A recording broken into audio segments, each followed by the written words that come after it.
Why are you interested in opening a steakhouse, and what makes your steakhouse different from others?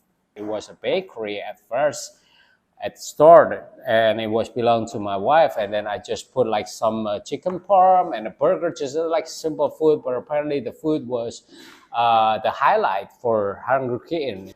But then more customers asked for more steaks variety. That's why I changed it into a steakhouse. What makes my steakhouse different from others? It's because I was the pioneer of a steakhouse in Malang that served a lot of variety of steaks. There's a primary cut, secondary cut, and a butcher's cut. No one at that time served a butcher's cut. They only serve a tenderloin, sirloin, and ribeye. But then I came up with skirt steak.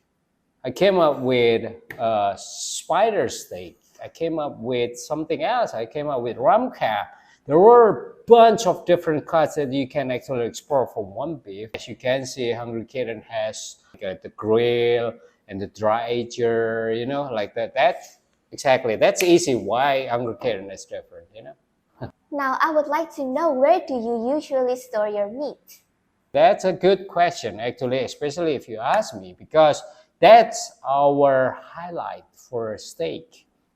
Look, a good steak usually cannot be frozen. There are some frozen meat that I usually bought it from in a large amount here, which has a lower quality than the higher quality beef. As you can see, I have the dry ager here. It's not actually just a dry ager, but it's actually for keeping meat.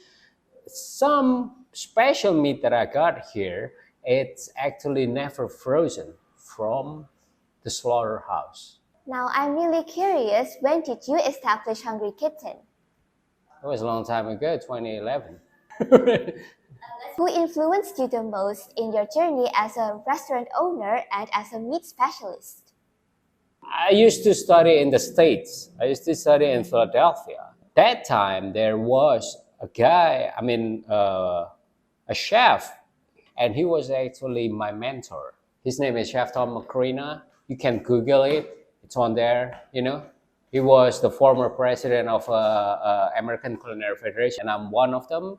And he is the one who's influenced me the most in my career. How do you cook your steak to make it very juicy and tender? You cannot press the steak. The steak needs to be fully cooked. It needs time to be cooked. You cannot rush it.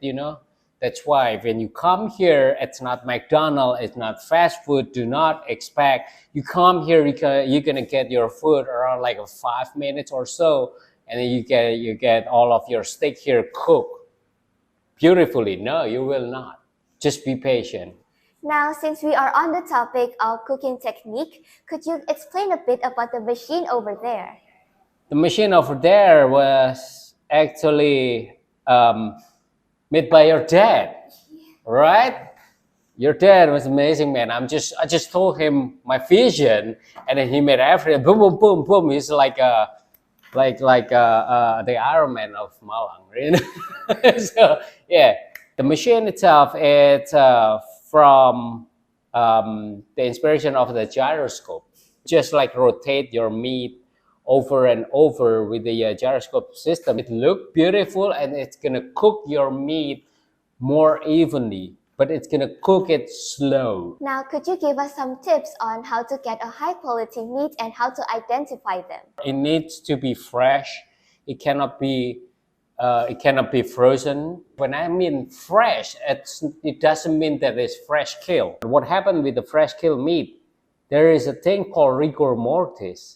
Rigor mortis is when the muscle is getting tightened up right after the slaughter. So you have to rest them for like 2 weeks, hanging them in the fridge-like temperature room. The second one, the color of the meat, it's not determining the quality of the meat. If you eat a grass-fed, like fully grass-fed beef, you're gonna get more darker color with like a more strong odor. There are two types of beef. One is grass-fed, two is grain-fed. The more grain that you give into the beef, the the softer the texture, the juicier the texture. But wait, does it mean good or bad? No, you cannot say that. Because of what? Because actually the grass fed, the fully grass fed beef is actually has more healthier fat. But what's the negative side of it? For the grass fed beef, you're gonna have a strong odor. That's the first one. The second thing is that it has more texture than the grain fed one. So you need to chew a lot more. Last but not least, what has been your most memorable moment as the owner of Hungry Kitten Steakhouse? I couldn't believe myself that Hungry Kitten was actually a bakery that I started in the garage in 2011. We just like I put a sign up like 30 centimeters by 40 centimeters. Yeah, I started Hungry Kitten with just like less than 1 million rupiah. I think that's the most memorable moment where I started to grow from there to here.